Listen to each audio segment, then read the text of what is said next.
하나님은 영이시니 예배한 자가 영과 진리로 예배할지니라. 수요 3일 예배 나오신 모든 분들 주님의 이름으로 환영하고 또 축복합니다. 이번 주 참 따뜻했죠? 지난주 생각해보면 오늘 분명 낮 최고 기온이 35도였습니다. 한번 8월을 생각해볼까요? 8월에 35도가 됐다. 뭐 어떻게 느낄까요? 얼어 죽겠다라고 느끼겠죠.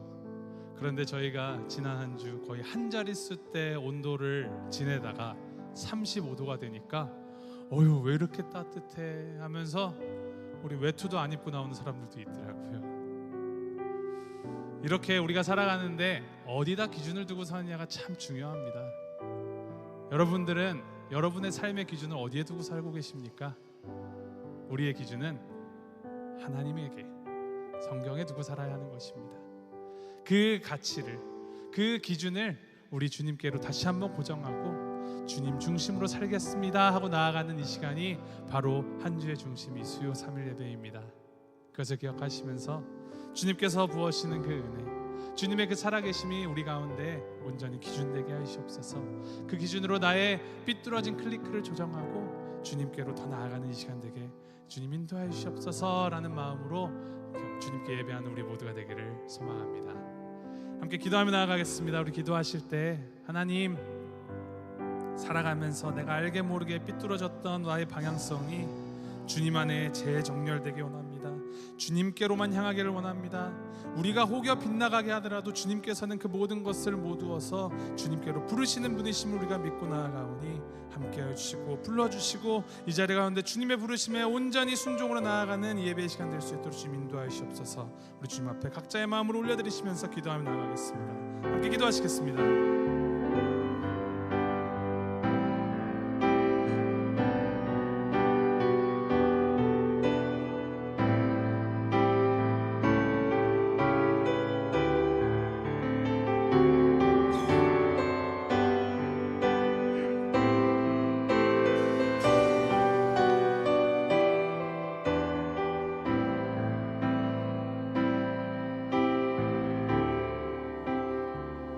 사랑의 주 하나님 아버지, 주님의 그 영광스러운 그 밝은 광채를 자격 없는 우리를 향해 부어주시니 비추어주시니 주님 감사합니다. 우리가 이제 어둠을 뒤로하고 주님의 얼굴을 구하며 나아갑니다. 빛 가운데로 나아갑니다. 주님 나아가는 이 마음 가운데 우리의 발걸음 가운데 은혜를 더하여 주시고 기쁨과 감사가 넘치는 이 예배의 시간 될 수 있도록 주님 인도하여 주시옵소서.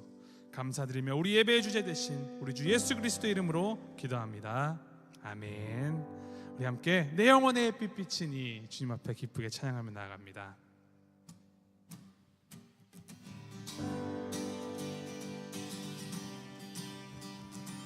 함께 찬양합니다. 내 영혼의 빛비치니 내 영혼의 햇빛 비치니 주 영광 찬란해 이 세상 어떤 빛보다 이 빛 더 빛나네 주의 영광 빛난 광채 내게 비춰주시옵소서. 그 밝은 얼굴 배울 때 나의 영혼 기쁘 내 영혼에 노래 있으니 내 영혼에 노래 있으니 주 찬양합니다. 주 귀를 기울이시사 다 듣고 계신 주의 영광 빛난 광채 내게 비춰주시옵소서. 그 밝은 얼굴 배울 때 나의 영혼 내 영혼의 봄날 되어서 내 봄날 되어서 주와 함께 하실 때 그 평화 내게 깃들고 주 은혜 꽃피네 주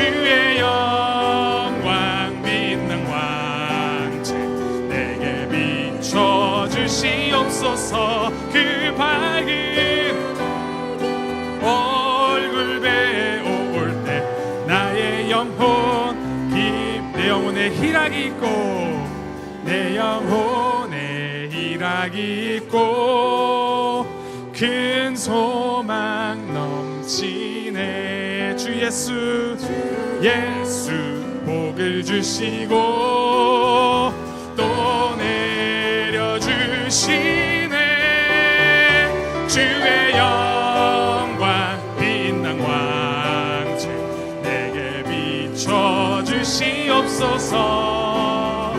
그 밝은 얼굴 배울 때 나의 영혼 주의 영광 빛난 광채 주의 영광 빛난 광채 내게 비춰주시옵소서. 그 밝은 얼굴 배울 때 나의 영혼 기쁘다.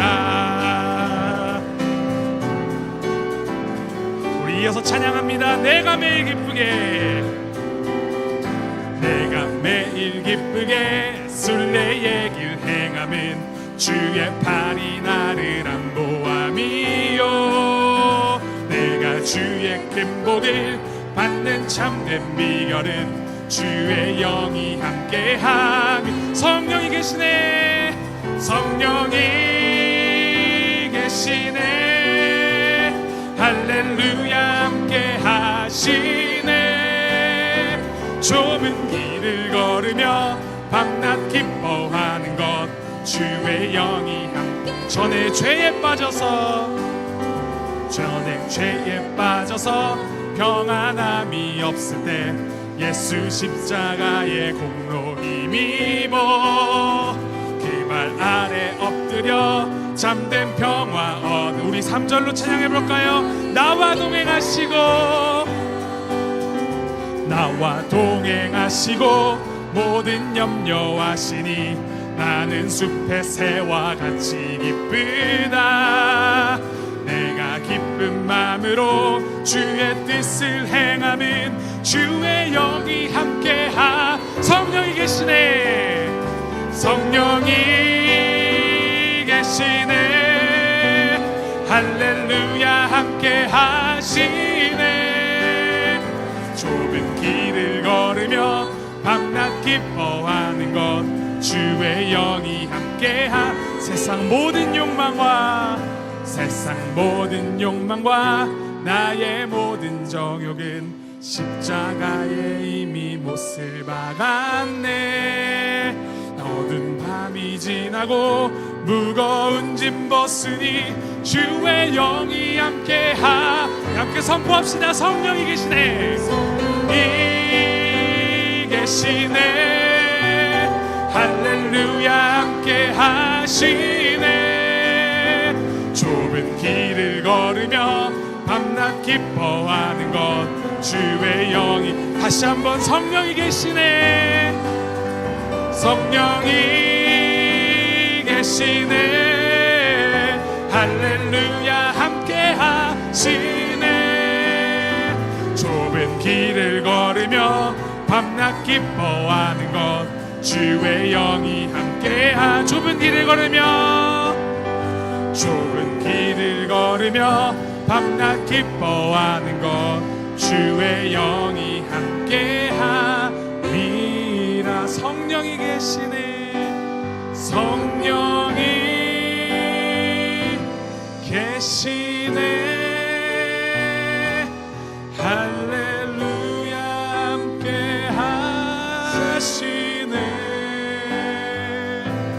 좁은 길을 걸으며 밤낮 기뻐하는 것 주의 영이 함께하. 좁은 길을 걸으며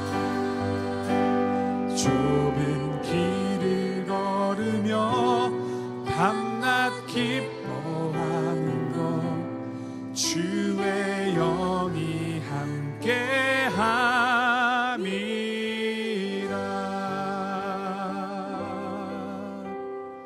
우리가 기뻐할 수 있는 이유, 우리의 기준이 하나님께 성령 안에 있기 때문입니다. 그 영이 함께 계시기 때문에 우리는 기뻐할 수 있습니다. 그 영이 함께 하시기 때문에 우리는 감사할 수 있습니다. 그 영이 함께 하시기 때문에 우리가 살아갈 수 있습니다. 우리의 삶의 근거 되시고 우리 삶의 목적 되시며 우리 삶의 이유 되신 우리 하나님의 이름을 찬양하며 나갑니다.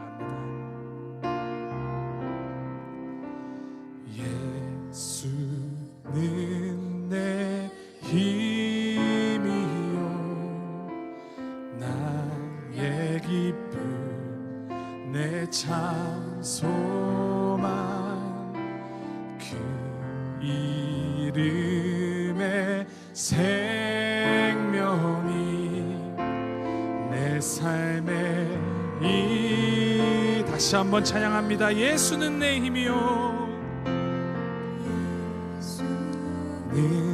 내 힘이요 나의 기쁨 내 참 소망 그 이름의 생명이 내 삶의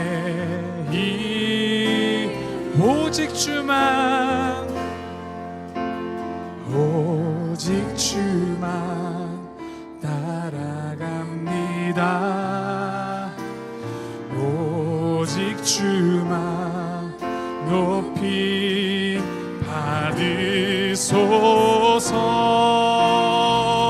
받으소서. 내 평생에 그 이름은 그의 선하심이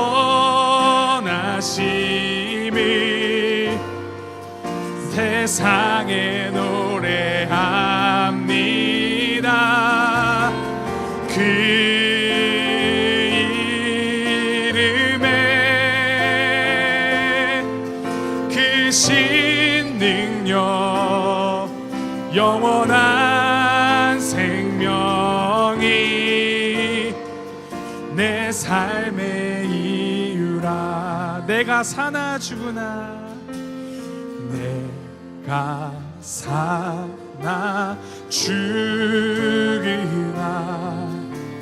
그 이름을 위하 내 모든 것 다 드리니 내 모든 것 다 드리니 나를 받으소서. 우리 결단하는 마음으로 오직 주만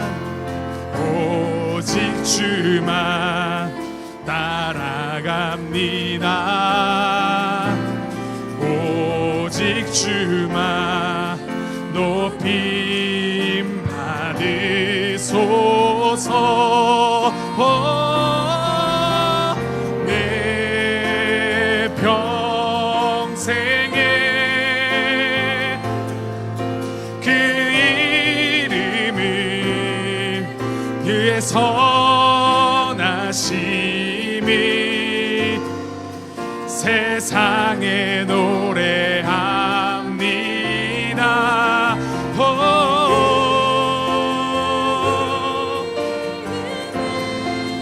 그 신능력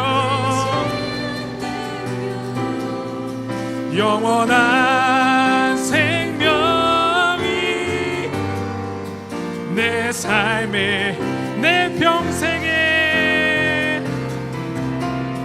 내 평생에 그 이름을 그의 선하심이 세상에 노래합니다.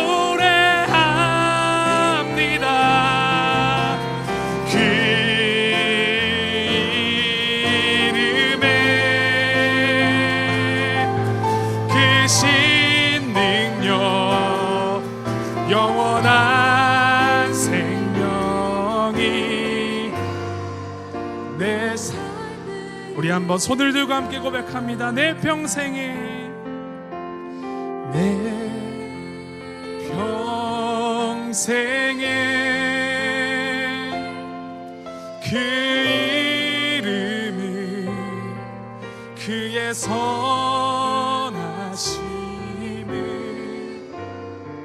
세상에 노래합니다. 그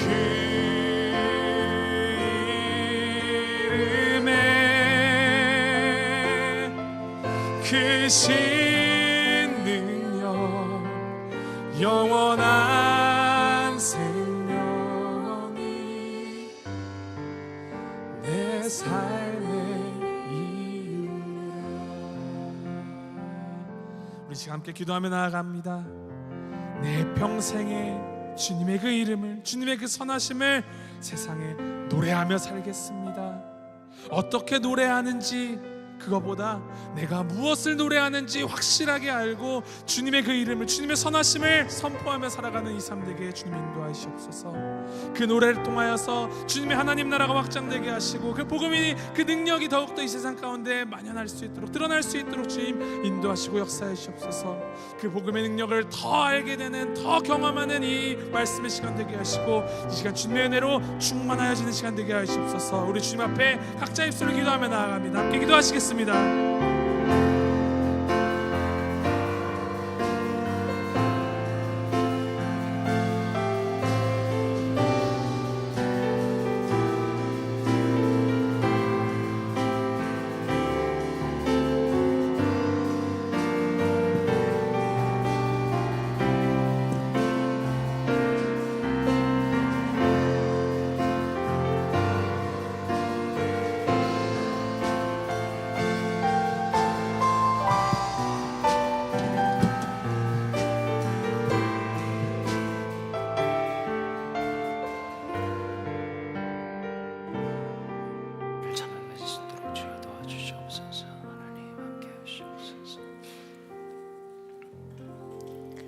사랑과 은혜가 풍성하신 아버지 하나님, 주님의 놀라운 은혜에 감사드립니다. 우리의 생명을 구원하시며 영원한 하나님을 아버지로 모시게 하시며 주님의 앞에 나와 예배하고 주님을 찬양하며 손들고 주님을 높일 수 있는 이 귀한 모든 은혜와 또 특권을 허락하시니 감사드립니다. 하나님이 예배를 통하여 주님을 더 알아가기 원합니다. 주님의 말씀을 알아가며 주님을 가까이 하며 아버지의 마음을 알아가며 우리의 삶이 더 주님과 가까워지는 복된 시간 될 수 있도록 인도하여 주시옵소서. 하나님께서 예배하신 한량없는 은혜를 내려주시기 원하오니 성령 하나님께서 이 시간을 주관하여 주시옵소서. 이 모든 말씀 감사드리며 살아계신 주 예수 그리스도 이름으로 기도드리옵나이다. 아멘. 하나님의 말씀 함께 보도록 하겠습니다. 오늘 우리에게 주신 하나님의 말씀은 창세기 9장 12절에서 17절까지 말씀입니다. 창세기 9장 12절에서 17절까지 말씀입니다.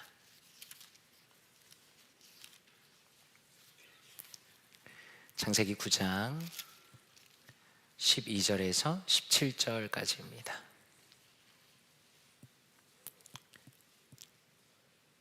창세기 9장 12절에서 17절까지 함께 합독하도록 하겠습니다. 시작. 하나님이 이르시되 내가 나와 너희와 및 너희와 함께하는 모든 생물 사이에 대대로 영원히 세우는 언약의 증거는 이것이니라. 내가 내 무지개를 구름 속에 두었나니 이것이 나와 세상 사이의 언약의 증거니라.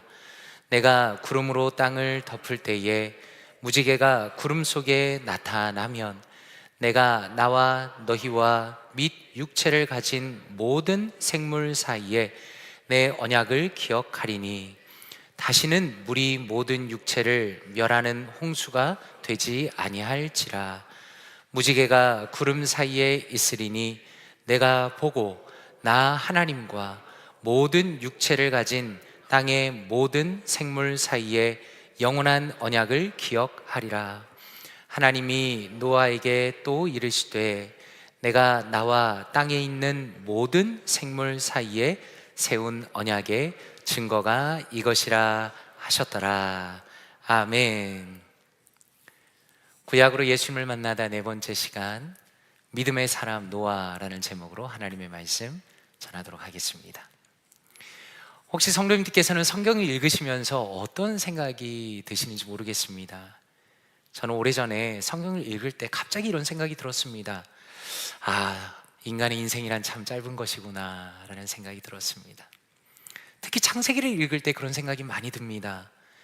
한 사람의 인생이 시작이 됩니다. 그리고 몇 장 지나지 않았는데 그 사람의 인생이 끝이 납니다.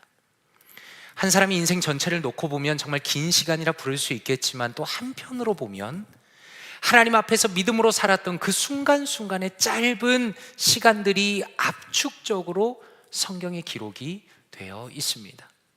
그래서 성경을 더 집중해서 읽어보게 되는 것 같습니다. 오늘 우리가 함께 살펴볼 사람은 노아라는 사람입니다. 노아는 어디에서 나타났는가? 아담 이후에 그의 아들인 셋의 후손으로 태어납니다. 그는 경건한 후손입니다. 창세기 5장 28절에 이렇게 말씀합니다. 라멕은 182세에 아들을 낳고 이름을 노아라 하여 이르되, 여호와께서 땅을 저주하심으로 수고롭게 일하는 우리를 이 아들이 안위하리라 하였더라 라고 말씀합니다. 이 말씀을 통해서 우리가 무엇을 볼 수 있습니까? 그것은 노아의 아버지인 라멕을 통해서 하나님을 향한 믿음이 이어지고 있다라는 겁니다. 죄로 인해서 망가진 이 세상 속에서도 아들을 통하여서 하나님께서 위로하실 것이다라는 그 믿음이 노아의 아버지의 마음 가운데 있었습니다. 그런데 또 한편으로는 성경은 무엇을 보여주시는가? 그러한 믿음의 사람이 있음에도 불구하고 세상이 급속도로 타락해져 가는 것을 말씀하십니다. 창세기 6장 2절에 보니까 이렇게 말씀합니다. 같이 한번 읽어보면 좋겠습니다. 시작. 하나님의 아들들이 아름다움을 보고 자기들이 좋아하는 모든 여자를 아내로 삼는지라. 아멘. 우리는 이 말씀을 볼 때 도대체 하나님의 아들들이 누구인가라는 질문을 많이 가집니다. 이 부분에 있어서는 성경이 명백하게 말씀하시지 않기 때문에 구약학자들에 따라서 의견이 나뉘는 부분입니다. 가장 가능성이 떨어지는 것은 천사가 인간과 결혼한 것이다 라고 이해하는 겁니다. 이것은 성경적인 근거가 제일 부족합니다. 그리고 결정적으로 예수님께서 말씀하시기를 천사는 장가도 시집도 가지 않는다고 말씀하셨기 때문에 천사가 인간과 결혼했다는 것은 사실상 너무나 지나친 억지 해석이라고 볼 수 있습니다. 또 하나의 의견은 하나님의 아들은 경건한 셋의 후손이고 사람의 딸들은 불경건한 가인의 후손으로 보는 겁니다. 그런데 이러한 해석도 어려운 점이 있습니다. 왜냐하면 6장 1절에서 사람이라고 먼저 등장하는 것은 인류 전체를 의미합니다. 그런데 바로 이어지는 2절의 문맥에서 갑자기 사람을 다시 가인이라고 해석하는 것은 해석에 무리가 있다라고 학자들은 종종 생각합니다. 그래서 마지막 의견은 하나님의 아들들에 대해서 이해할 때 고대 시대의 왕과 귀족과 군주들로 그 사람들을 이해하는 겁니다. 고대 근동에서는 하나님의 아들들이라는 표현이 사회적인 탑 리더들에게, 지도자들에게 적용이 되었기 때문입니다. 저는 개인적으로 세 번째 의견이 가장 가능성이 높다라고 생각을 합니다. 그렇다면 그 당시에 세상에서 어떤 일이 일어난 것인가? 우리가 분명히 알 수 있는 것은 고대 시대부터 지도자들은 권력에 굶주려 있었다는 겁니다. 그리고 그들은 마치 자신들이 신이라고 생각했다는 겁니다. 그리고 아름다운 여인들을 닥치는 대로 탐했다는 겁니다. 그리고 그들은 오직 자신의 명성을 위해서 살았다는 겁니다. 요즘에 어떤 사람의 파일에서 드러나는 그러한 모습이 사실 지금 시대뿐만 아니라 이미 과거에 있었던 일이라는 겁니다. 그리고 결국에는 인간의 끝없는 탐욕으로 인해서 세상이 완전히 망가지게 됩니다. 그래서 7절과 8절에 이렇게 말씀합니다. 같이 한번 읽어보겠습니다. 시작. 이르시되 내가 창조한 사람을 내가 지면에서 쓸어버리되 사람으로부터 가축과 기는 것과 공중의 새까지 그리하리니 이는 내가 그것들을 지었음을 한탄함이니라 하시니라. 아멘.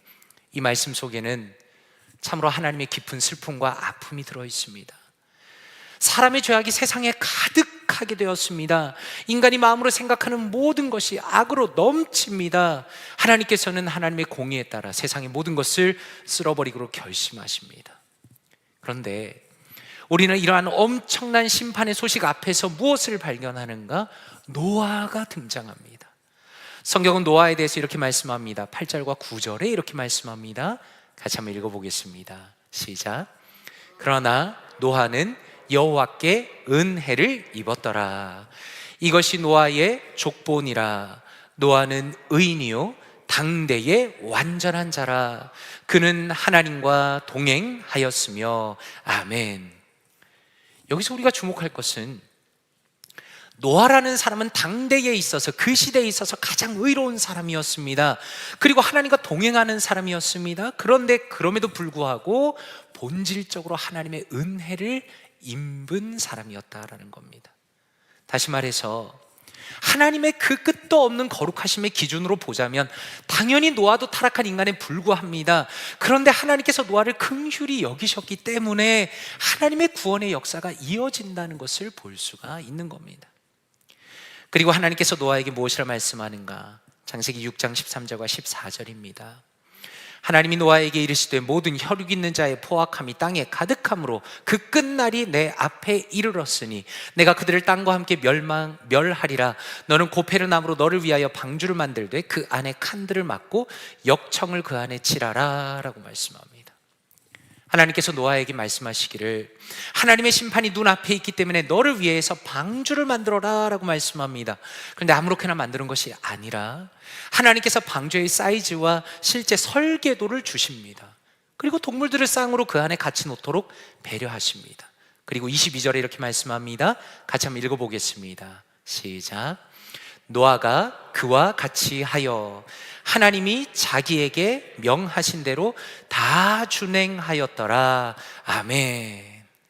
이 말씀은 정말 의미가 있습니다. 왜냐하면 성경은 자신의 탐욕에 젖어서 세상에 망치는 인간들을 보여줍니다. 그러나 그럼에도 불구하고 자신의 주변 상황과 아무 상관없이 하나님의 명령을 순수하게 그대로 받고 가장 순수하게 순종하는 노아의 모습을 부각시키고 있기 때문입니다. 성도님들은 어떠십니까? 저는 노아의 방주를 생각할 때마다 어디에서 지었을까? 몇 년이나 걸렸을까라는 생각을 정말 많이 합니다. 이 방주의 크기는 일단 길이가 축구장보다 깁니다. 높이는 5층 빌딩 높이와 맞먹습니다. 사진 한번 띄워주시면 좋겠습니다. 켄터키주에 가면 노아의 방주를 실물 사이즈로 복원한 곳이 있습니다. 저는 2번을 가보았는데 정말 압도적으로 큽니다. 그리고 그 안에는 단순히 배만 복원해 놓은 것이 아니라 창조과학에 기반해서 성경을 증명하고 하나님의 존재를 증명하고 또 복음을 설명하는 박물관처럼 정말 탁월하게 꾸며 놓았습니다. 그럼 한번 생각해 보십시오. 실제로 노아가 만든 방주라는 거는 당연히 하루 이틀에 만든 게 아닙니다. 창세기 6장 3절에 보면 이렇게 말씀합니다. 같이 한번 읽어보겠습니다. 시작. 여호와께서 이르시되 나의 영이 영원히 사람과 함께 하지 아니하리니 이는 그들이 육신이 됨이라. 그러나 그들의 날은 120년이 되리라 하시니라. 아멘.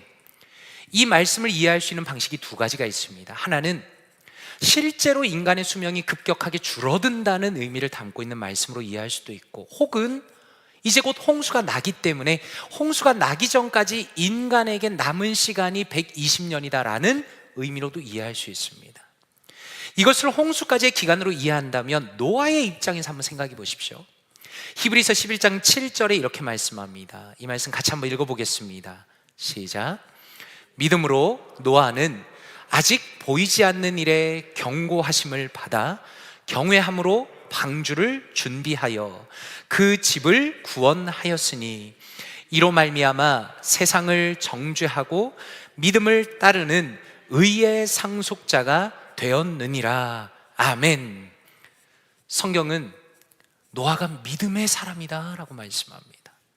다시 말해서 노아에게도 하나님의 심판 자체는 눈으로는 보이지 않았습니다. 하나님께서 약속을 하셨을 뿐입니다. 그러므로 노아도 마찬가지로 믿음으로 하나님의 말씀을 붙들었고 경외함으로 방주를 준비합니다. 오랫동안 인내하면서 준비한 겁니다. 그리고 인내하면서 방주를 짓고 말씀을 따랐다는 그 자체가 그의 아름다운 믿음과 하나님을 향한 헌신을 보여주는 겁니다. 그렇다면 노아가 아닌 다른 사람들의 관점에서 한번 생각해 보시기 바랍니다. 거의 100년이 넘는 시간 동안 사람들이 무엇을 보았습니까? 노아와 그 가족들이 방주를 만드는 걸 실제로 본 겁니다. 한번 생각해 보십시오. 당연히 와서 물었겠죠. 아니, 이렇게 큰 배를 왜 평지에다가 만들고 있습니까? 도대체 이것이 무엇입니까? 라고 물어보았을 겁니다. 노아와 가족들이 무엇이라고 대답했겠습니까? 하나님께서 이 땅을 심판하신다고 하셨습니다. 당신이 살기 위해서는 이 방주에 타는 것밖에 방법이 없습니다 라고 이야기했겠죠. 그래서 이 부분에 대해서 베드로후서 2장 5절에 보면 이렇게 말씀합니다. 같이 한번 읽어보겠습니다. 시작. 옛 세상을 용서하지 아니하시고 오직 의를 전파하는 노아와 그 7 식구를 보존하시고 경건하지 아니한 자들의 세상에 홍수를 내리셨으며. 아멘. 노아의 역할이라는 것은 하나님의 심판이 다가오는 것을 보여주는 겁니다. 그리고 하나님께 돌아오라고 세상에 하나님의 의를 전파하는 것이 노아에게 맡겨진 역할이었습니다. 그리고 노아는 100년이 넘는 시간 동안에 그 역할을 최선을 다해서 감당하였습니다. 그리고 결국에는 창세기 7장 4절에 보니까 하나님께서 이렇게 말씀합니다. 지금부터 7일이면 내가 40주야를 땅에 비를 내려 내가 지은 모든 생물을 지면에서 쓸어버리리라 라고 말씀합니다. 한번 생각해 보십시오. 홍수는 갑자기 하늘에서 쏟아진 게 아닙니다. 하나님께서는 이미 100년이 넘는 시간을 세상 속에 보여주시며 기회를 주셨습니다. 그리고 심지어 언제 비가 올지도 알려주셨습니다. 다시 말해서 하나님께서는 이러한 심판 속에서도 긍휼을 베푸시고 이 심판의 메시지를 심각하게 받아들일 것을 끊임없이 사람들에게 보여주고 설득하십니다.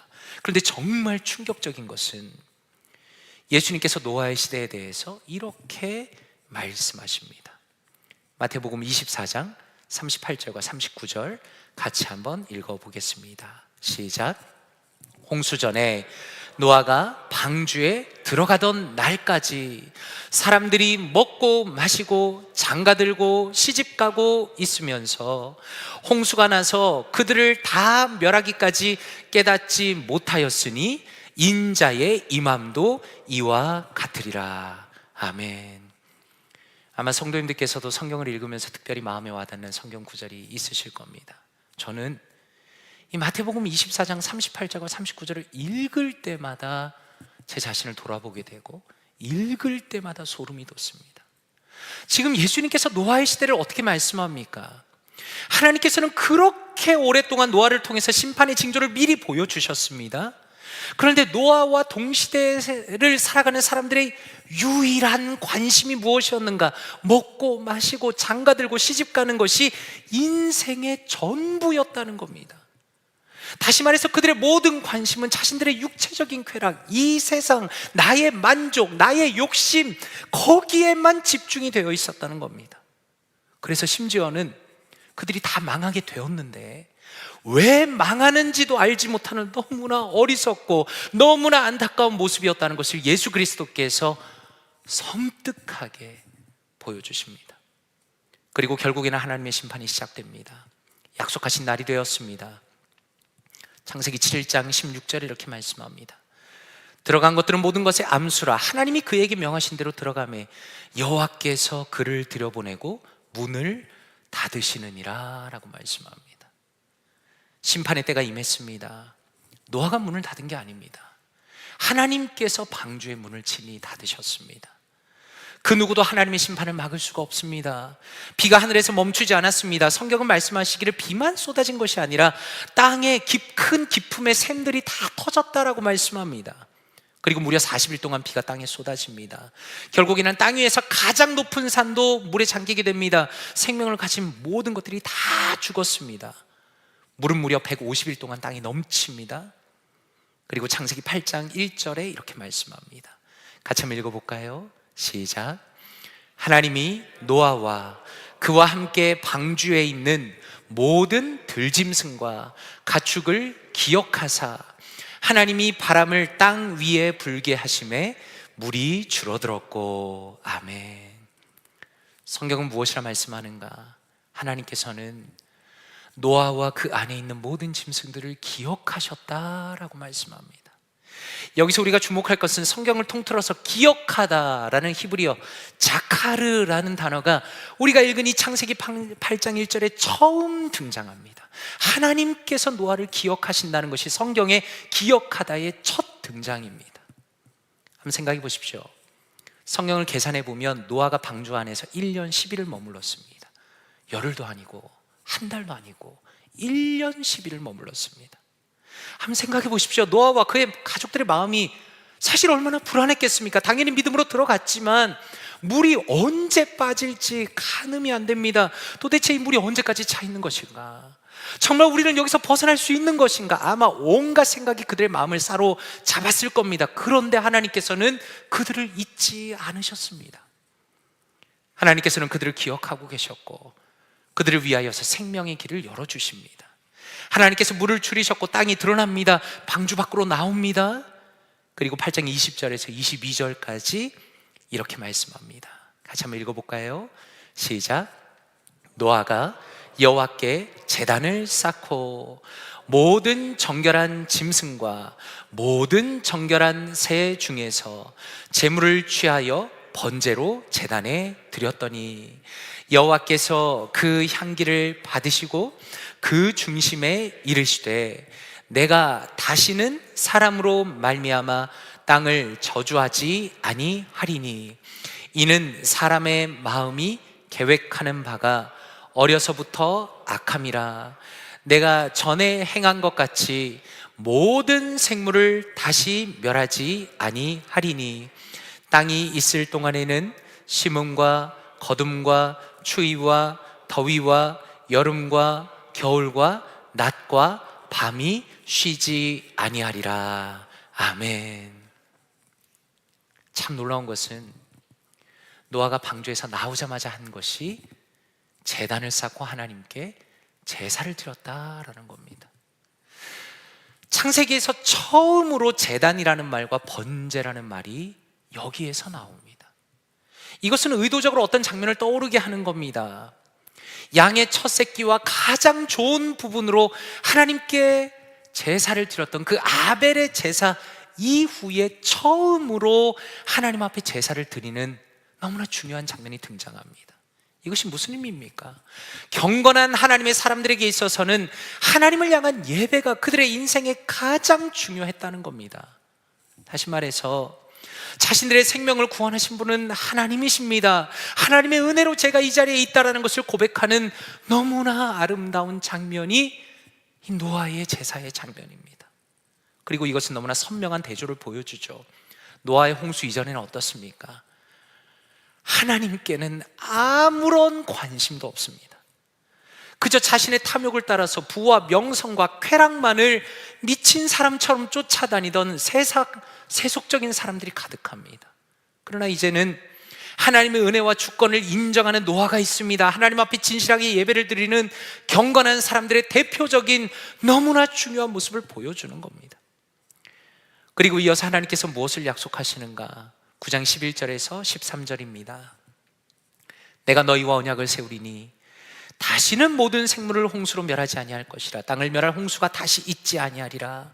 하나님이 이르시되 내가 나와 너희와 및 너희와 함께하는 모든 생물 사이에 대대로 세우는 영원히 세우는 언약의 증거는 이것이니라. 내가 내 무지개를 구름 속에 두었나니 이것이 나와 세상 사이에 언약의 증거니라 라고 말씀합니다.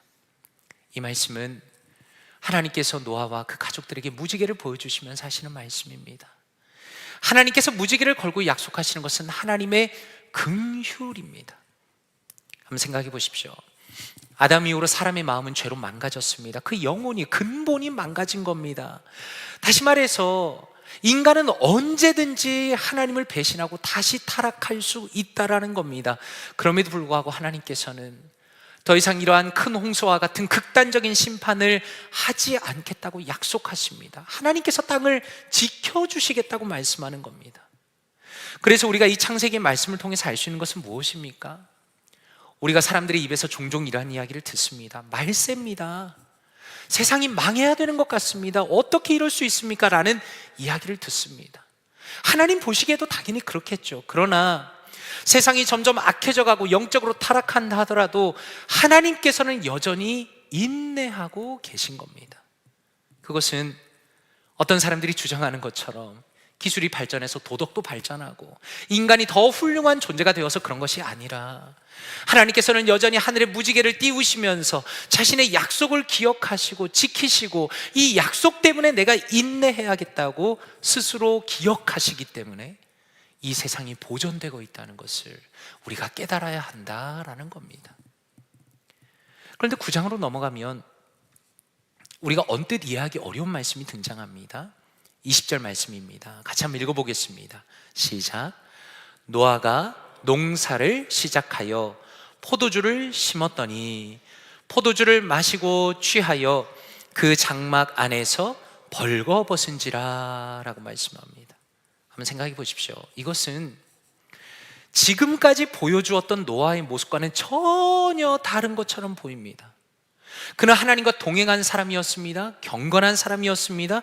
그런데 적어도 이 장면에서는 어떻습니까? 술에 취해서 자신의 부끄러운 모습을 보이고 있습니다. 여기서 우리가 무엇을 알 수 있습니까? 그것은 아무리 경건한 사람이라도 완벽한 사람은 없다라는 겁니다.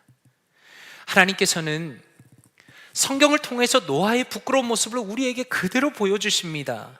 그리고 우리에게 무엇을 깨닫게 하십니까?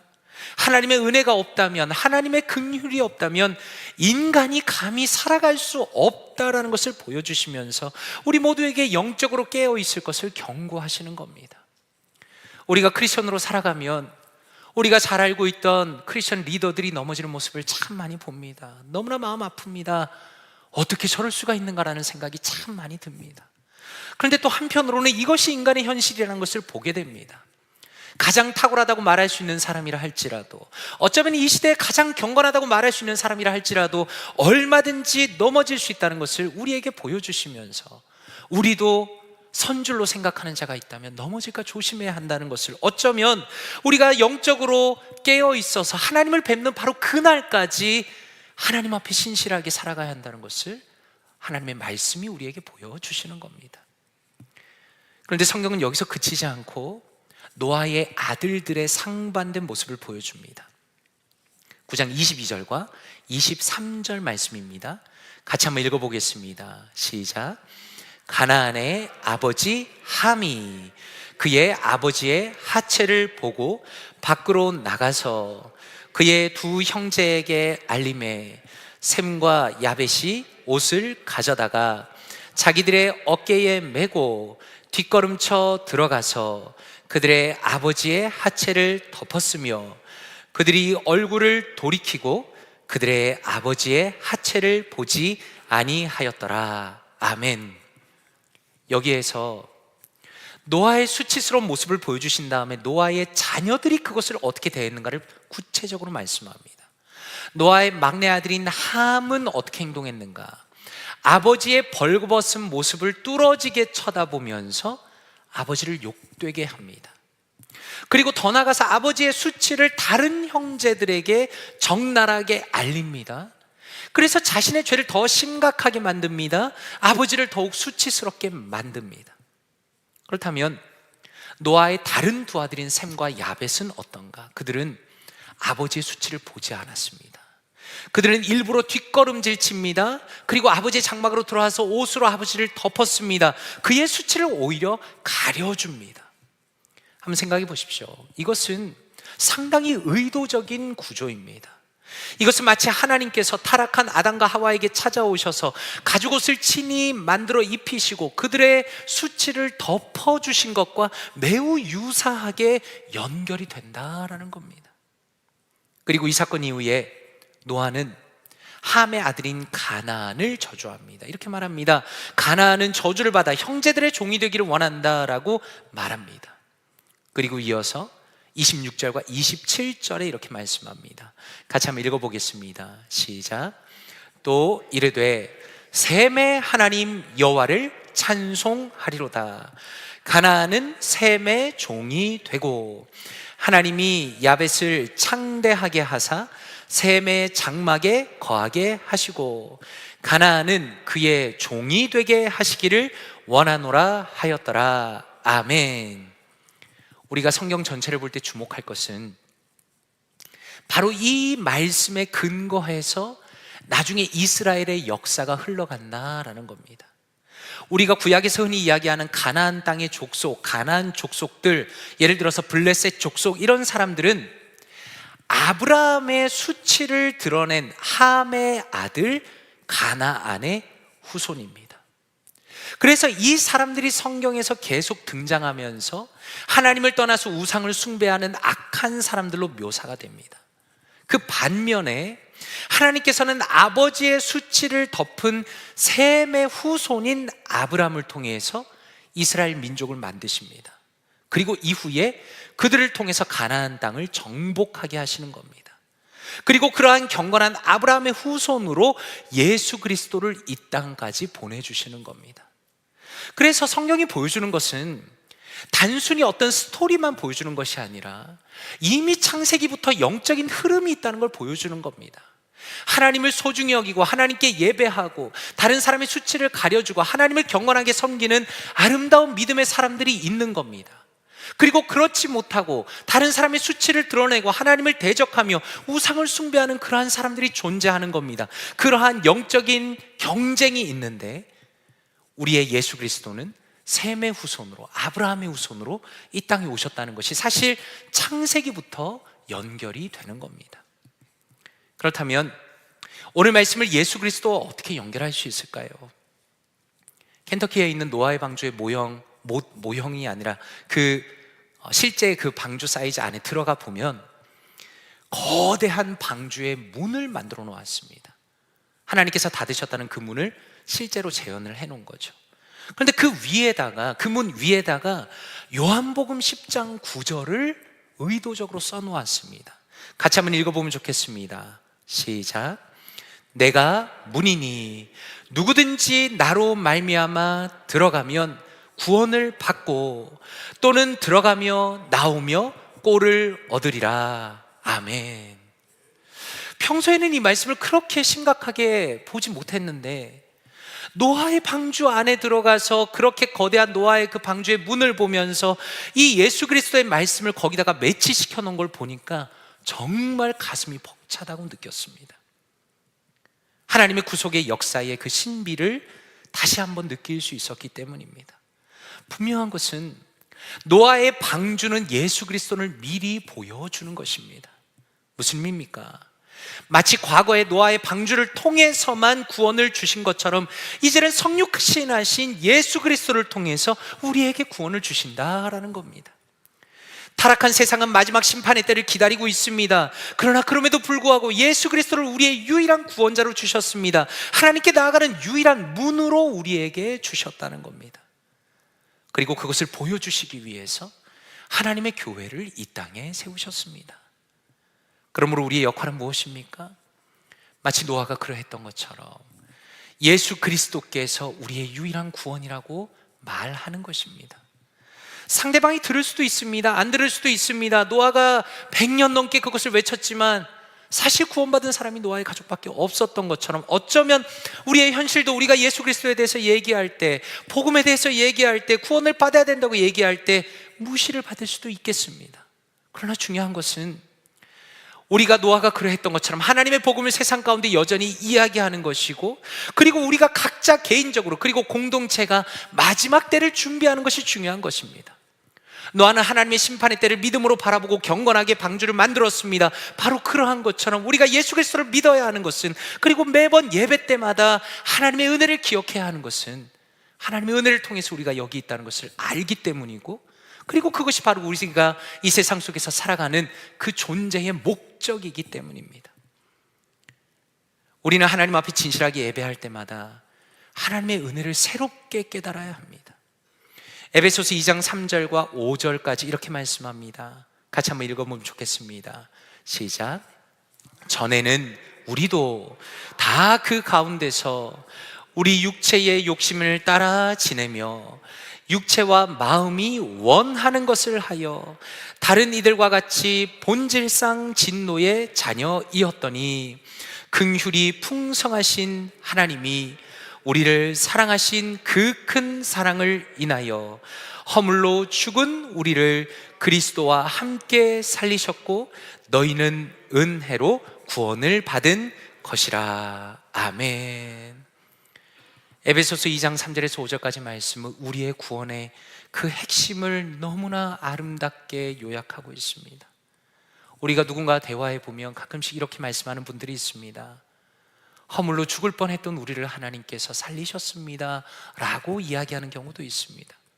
물론 그렇게 말씀하시는 분의 마음은 이해합니다. 그러나 사실 보다 성경적으로 정확하게 말하자면 허물로 죽은 우리를 살리신 겁니다. 우리가 노아의 시대 사람들과 다를 바가 있었습니까? 하나님을 몰랐을 때 우리의 모습은 어땠습니까? 나 자신을 위해서 살고 나의 쾌락과 나의 탐욕과 이 세상에 있는 것들을 위해서 살았던 것이 바로 우리라는 겁니다. 우리는 스스로 하나님을 찾을 수도 없었고 하나님의 은혜를 구할 수도 없는 사람이었습니다. 그런데 하나님께서 우리에게 긍휼을 베푸신 겁니다. 하나님께서 성령 하나님을 우리 안에 보내주시고 우리에게 믿음을 주시고 우리가 하나님을 깨닫게 하시고 예수 그리스도를 믿게 하시고 복음을 받아들일 수 있도록 하나님의 은혜가 우리에게 임했다는 겁니다. 그러므로 우리가 무엇을 고백합니까? 저를 포함해서 여기 있는 우리 모두는 하나님의 은혜와 긍휼하심 때문에 이 자리에 있다는 겁니다. 우리가 눈으로 한 주 동안 예배 못 모였는데 성도님들은 어떤 마음이셨습니까? 와, 저는 얼마나 마음이 안타까운지. 그리고 하나 느낀 것이 있습니다. 하나님이 은혜를 베푸시고 허락해 주시지 않으면 예배조차 마음대로 드릴 수 없구나라는 것을 깨달았습니다. 그리고 교회 나와서 예배할 수 있다는 것이 얼마나 큰 하나님의 축복인가를 정말 절절하게 깨달았습니다. 그래서 우리는 하나님의 은혜 때문에 겸손해집니다. 하나님께서 우리를 너무나 사랑하셨기 때문에 우리가 이 자리에 있다는 것을 기억하게 되고 하나님만 의지하는 믿음의 사람으로 살아야겠구나라고 하나님의 말씀을 통해서 다시 한번 결단하게 되는 겁니다. 그러므로 간절히 바라기는 자격 없는 우리에게 은혜를 베풀어 주시고 여전히 우리를 보존하시고 인도하시는 자비로우신 하나님께 감사와 찬양을 넘치게 올려드리기를 원합니다. 여전히 우리를 사랑하시는 하나님을 기억하시면서 또 여전히 죄인을 사랑하시고 우리를 통하여 그들을 찾고 계시는 하나님을 기억하면서 주님의 복음을 전하고 또 그들을 위하여 넉넉한 마음으로 기도하시는 사랑하는 모든 성도님들 되시기를 주님의 이름으로 축원드립니다. 함께 기도하겠습니다. 이 시간에 말씀을 묵상하면서 기도하기 원합니다. 아버지 하나님 감사합니다. 하나님께서 예수 그리스도를 믿는 믿음을 주시고 주님의 은혜로 구원하시니 감사합니다. 주님께서 베푸신 은혜, 놀라운 사랑에 대한 감사와 기쁨이 날이 갈수록 넘치는 제가 되게 하여 주시옵소서. 또한 기도하실 때 아버지 하나님, 이 타락한 세상 속에서 참으로 불신이 가득한 이 시대 속에서 주님을 향한 진실하고 견고한 믿음을 허락하여 주시옵소서. 노아가 그러했던 것처럼 하나님의 말씀을 붙들고 믿음으로 살아가게 하여 주시옵소서. 주님과 동행하는 사람 되게 하여 주시옵소서. 믿음으로 충만한 교회 되게 하여 주시옵소서. 한 영혼을 위해서 기도하고 한 영혼을 주님께 인도하는 복된 인생 되게 하여 주시옵소서. 이 시간에 말씀을 묵상하시면서 함께 기도합니다. 기도하겠습니다. 하나님 아버지 감사합니다. 하나님 감사합니다. 하나님께서 우리를 사랑하시며 우리를 인도하시며 우리를 이 자리로 붙들어 주시고 하나님 예수 그리스도를 믿는 믿음을 주시며 우리의 마음을 변화시켜 주시고 하나님의 자녀 삼아 주시니 감사합니다. 하나님의 은혜로 여기까지 인도하셨습니다. 하나님의 은혜로 우리를 인도하셨고 우리가 주님 앞에 예배하게 하시니 감사합니다. 하나님 우리가 주님의 말씀을 볼 때마다 주님 앞에 기도할 때마다 예배하며 나아갈 때마다 하나님 주님께서 우리에게 베푸신 은혜에 대한 감사와 기쁨과 감격이 하나님 넘치는 우리가 되게 하여 주시옵소서. 우리가 이미 예수 그리스도를 통하여 얼마나 크신 은혜를 누리고 있는가를 하나님 앞에 기도하며 하나님 앞에 알아가는 우리가 되기 원합니다. 하나님 앞에서 진심으로 고백하는 우리가 되기 원합니다. 하나님 타락한 세상 속에서 불신의 시대 속에서 살아갈 때 하나님 우리에게 견고한 믿음을 허락하여 주시기 원합니다. 하나님 주님의 말씀을 붙들게 살아가게 하여 주시옵소서. 하나님 마지막 때를 바라보며 하나님의 말씀을 붙들며 믿음으로 살아가기 원합니다. 하나님 노아가 그랬던 것처럼 세상이 주변에 불신으로 가득하다 하더라도 하나님의 말씀을 붙들고 믿음으로 전진하며 믿음으로 살아가게 하여 주시옵소서. 하나님 주님을 앞세우기 원합니다. 세상적인 욕심과 나의 탐욕과 나의 정욕이 아니라 하나님의 뜻과 하나님의 나라와 하나님의 마음을 앞세우는 우리가 되기 원하오니 하나님 진실하게 예배하는 우리가 되기 원하오니 하나님 주님과 동행하는 우리가 되기 원합니다. 주님과 동행하는 성도가 되기 원합니다. 믿음으로 충만한 교회 되기 원합니다. 한 영혼을 위해서 기도하며 기도하며 한 영혼을 주님께 인도하는 우리가 되기 원합니다. 하나님, 참으로 노아가 그랬던 것처럼 예수 그리스도를 의지하며, 하나님 우리의 유일한 문이 되시는 예수 그리스도를 의지하며, 하나님 평생을 주님을 신뢰하며 살아가는 우리가 될 수 있도록 하나님 선하게 인도하여 주시옵소서. 하나님, 우리에게 성경적인 믿음과 하나님을 향한 진실한 믿음과 견고한 믿음을 허락하여 주셔서 하나님, 이 말세지만에 오직 주님을 향하는 믿음으로, 담대한 믿음으로 살아갈 수 있도록 주여 선하게 인도하여 주시옵소서. 하나님, 주님의 도우심이 필요합니다. 우리는 넘어지기 쉬운 사람들입니다. 하나님의 약속을 믿습니다. 하나님 예수 그리스도의 도우심을 믿습니다. 성령 하나님의 인도하심을 믿습니다. 주님을 의지하며 믿음으로 담대하게 살아가는 우리 모두가 될 수 있도록 하나님 선하게 인도하여 주시옵소서. 하나님 함께하여 주시옵소서. 이 시간에 통성을 한 번 더 기도하기 원합니다. 하나님께서 우리를 다른 사람을 주님의 품으로 인도하는 사람으로 세우셨습니다. 하나님께서는 노아의 방주를 오랫동안 짓게 하시면서 사람들이 하나님의 심판을 미리 보게 하시고 경고하셨습니다. 그리고 복음을 전하게 하셨습니다. 우리 교회도 마찬가지입니다. 우리는 참으로 하나님의 나라에 들어가는데 누군가를 위해서 기도하고 또 누군가에게 복음을 전하고 그 사람을 위해서 섬기고 돕는 것이 바로 우리의 사명입니다. 사랑하는 성도님들 마음 가운데 어떤 분이 계십니까? 어떤 사람을 마음에 품고 계십니까? 이 시간에 한번 기도할 때 이렇게 기도하면 좋겠습니다. 하나님, 하나님의 그 복음을 제가 마음에 품고 있는 그 사람의 마음 가운데 심어주시기 원합니다. 그 사람이 지금은 하나님에게 아무런 관심이 없는 것처럼 보이고, 복음에 대한 관심이 없고 교회에 대한 관심이 없고 영적인 것에 대하여 관심이 없다 하더라도 하나님께서 그 마음을 만져주시고 하나님께서 은혜를 베풀어 주셔서 하나님, 그 사람도 주님을 경험하기 원합니다. 주님을 만나기 원합니다. 복음을 영접하기 원합니다. 예수 그리스도의 자녀가 되기 원합니다. 하나님, 저를 사용하여 주시고 저의 기도를 사용하여 주시고 하나님께서 그 사람을 변화시켜 주시옵소서. 이 시간에 우리 가족도 좋고 우리 친구도 좋고 우리 지인도 좋고 내가 마음에 품고 기도하는 그 한 사람을 위해서 기도하기 원합니다. 하나님 앞에 나올 수 있도록 이 시간에 마음을 모아서 다시 한번 통성으로 기도하겠습니다. 기도합니다. 하나님 아버지 감사합니다. 하나님 감사합니다. 우리의 교회를 세워주시고 우리를 이 땅 가운데 보내시며 사명을 주시니 감사합니다. 하나님, 땅끝까지 복음을 전하라 하셨고 아버지 아들과 성령의 이름으로 세례를 주라 하셨고 하나님의 제자 삼으라 하셨습니다. 하나님의 자녀로 부르라 하셨습니다. 하나님, 우리를 주님의 은혜로 부르신 것처럼 하나님, 우리의 마음에 품고 있는 나의 가족과 나의 친구와 나의 지인을 위하여 기도합니다. 하나님, 그 사람이 지금은 당장은 너무나 아버지 완고하고 교만하고 악해 보인다 할지라도, 하나님에 대해서 전혀 관심이 없어 보인다 할지라도 하나님께서 그 영혼을 긍휼히 여겨 주시옵소서. 하나님, 저를 사용하여 주시기 원합니다. 우리의 기도를 사용하여 주시기 원합니다. 하나님, 주님께서 한 영혼을 여전히 사랑하시며 하나님 세상을 보존하시며 하나님 그 영혼이 주님께로 돌아오기를 원하시는 그 마음이 우리의 마음이 되기를 원합니다. 하나님, 우리의 마음 가운데 주님의 긍휼히 여기는 마음이 있게 하여 주시옵소서. 하나님, 누군가를 위하여 끊임없이 기도하는 우리가 되게 하여 주시옵소서. 하나님, 복음을 이야기하시는 우리가 되게 하여 주시옵소서. 하나님의 평강을 전하는 사람이 되게 하여 주시옵소서. 하나님의 은혜를 베푸는 사람이 되게 하여 주시옵소서.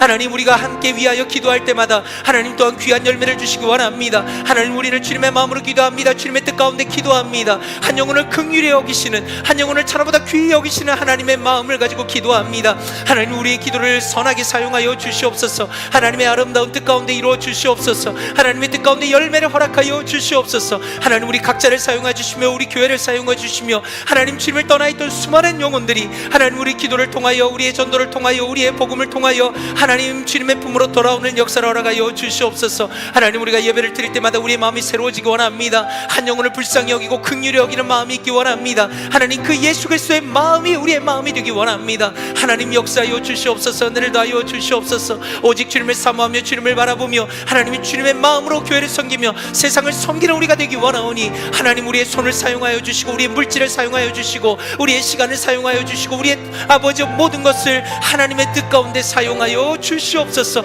그리하여 세상 속에 하나님의 나라가 확장되며 하나님의 나라가 넓어지며 하나님의 복음이 전파되는 아름다운 역사를 하나님 허락하여 주시옵소서. 하나님 감사합니다. 감사합니다. 하나님 감사합니다. 사랑과 은혜가 풍성하신 아버지 하나님 감사합니다.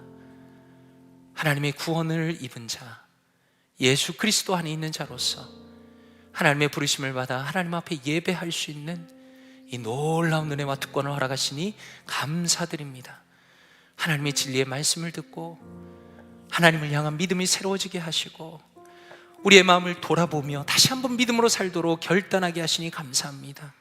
하나님의 말세지 말에 불신의 시대 가운데 하나님의 마지막 때를 바라보며 하나님의 말씀을 붙들며 살아갈 수 있도록 도와주시옵소서. 끝까지 견디는 자가 되기 원하며 끝까지 믿음을 소유한 자가 되기 원하며 하나님의 상급을 바라는 자가 되기 원합니다. 하나님, 우리 모두 각자를 붙들어 주시고 우리 교회를 붙들어 주셔서 우리는 믿음이 충만한 성도, 믿음이 충만한 교회가 될 수 있도록 도와주시옵소서. 하나님, 세상 속에 복음을 전하기 원합니다. 우리가 세상 속에 평안을 빌어주며 하나님의 복음을 전하며 우리의 말과 우리의 언어와 우리의 행동을 통하여 예수 그리스도가 전해지게 하여 주시옵소서. 하나님, 참으로 믿지 않는 자들이 우리를 보고 예수 그리스도를 닮은 자라고 고백할 수 있도록 도와주시며 우리의 친절과 우리의 사랑을 통하여 그들이 예수님을 발견하며 하나님의 복음을 발견하며 그들의 심령이 우리 주님께 돌아올 수 있도록 우리를 사용하여 주시옵소서. 그것을 위하여 우리가 주님의 마음으로 기도하기 원합니다. 하나님, 우리의 마음이 실망하지 않도록 도와주시고 끊임없이 기도하게 하시며 주님의 그 마음으로 기도할 때 하나님께서 아름다운 열매로 허락하여 주시옵소서. 이 모든 말씀 감사드리며 살아계신 주 예수 그리스도 이름으로 기도드리옵나이다. 아멘. 축도하겠습니다. 이제는 우리 주 예수 그리스도의 은혜와 아버지 하나님의 놀라운 사랑과 성령 하나님의 교통하심이 하나님의 넘치는 은혜에 감사하며 오늘도 견고한 믿음으로 복음으로 살아가기로 결심한 사랑하는 모든 성도님들의 머리 위에 지금부터 영원토록 함께 하실지어다. 아멘.